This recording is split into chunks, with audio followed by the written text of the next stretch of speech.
luzes e espaços adaptados para expor relíquias ligadas a personagens históricos, episódios curiosos e inusitados que marcaram a história da Justiça Mineira.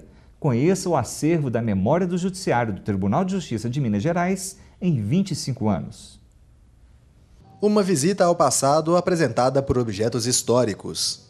Os costumes, o cotidiano e a trajetória da Justiça Mineira estão reunidos em uma coleção de materiais memoráveis com valor simbólico. Um deles relembra a história das insatisfações com a derrama, imposto da época do governo português aplicado à capitania das Minas. Entre os capítulos dessa história está a morte de Tiradentes, um dos que contestou o modelo imperialista do governo.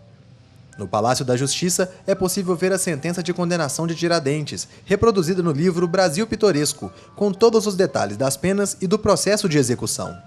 Parte da história de duas personagens históricas de Minas Gerais também é contada por meio de documentos que estão presentes no espaço. A Carta de Alforria de Chica da Silva, por exemplo, datada de 1753, registra a liberdade dessa escrava por um desembargador da coroa portuguesa com quem teve 13 filhos.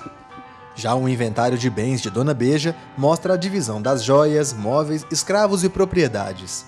Considerada um dos ícones culturais de Minas Gerais, ela foi responsável no século XIX por integrar dois territórios conhecidos hoje como Triângulo Mineiro e Alto Paranaíba.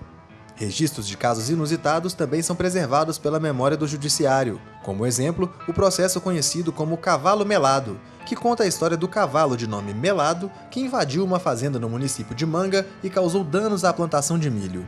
Um dos despachos do processo foi expedido em forma de verso, e a sentença do processo de busca e apreensão do animal foi escrita pelo magistrado em formato de poesia.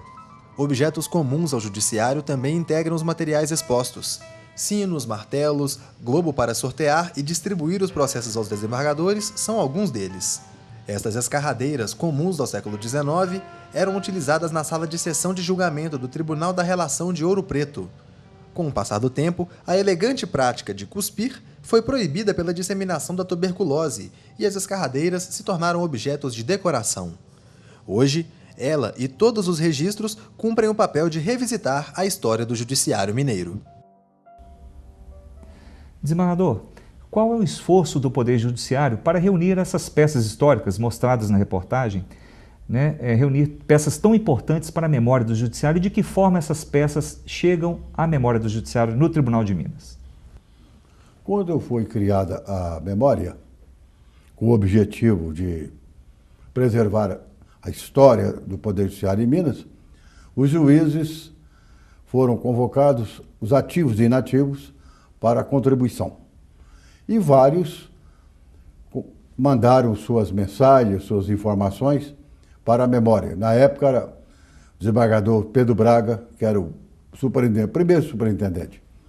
E em razão dessas indicações, ele andou requisitando peças nas diversas comarcas para formar o acervo que hoje é rico.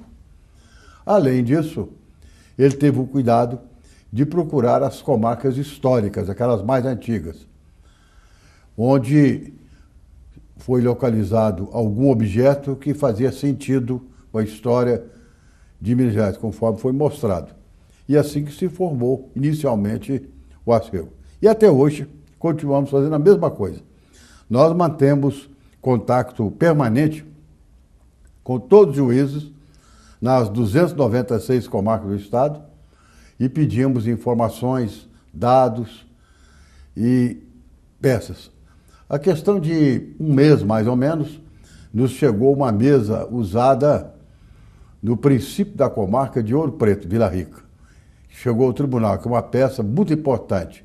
Agora, a memória, nós temos duas pesquisadoras da área de História, que são bacharelas em História, que elas nos ajudam muito nisso. Elas fazem uma pesquisa permanente, constante. Inclusive, fizeram até um curso para ler aqueles textos antigos, uma linguagem mais complicada, uma caligrafia difícil, e elas hoje leem aqui com maior facilidade. Além disso, nós temos a contribuição muito estreita do Arquivo Público Mineiro e também da Escola de Belas Artes, que é a nossa parceira, a DECOR, nos ajuda bastante para formar o patrimônio da memória.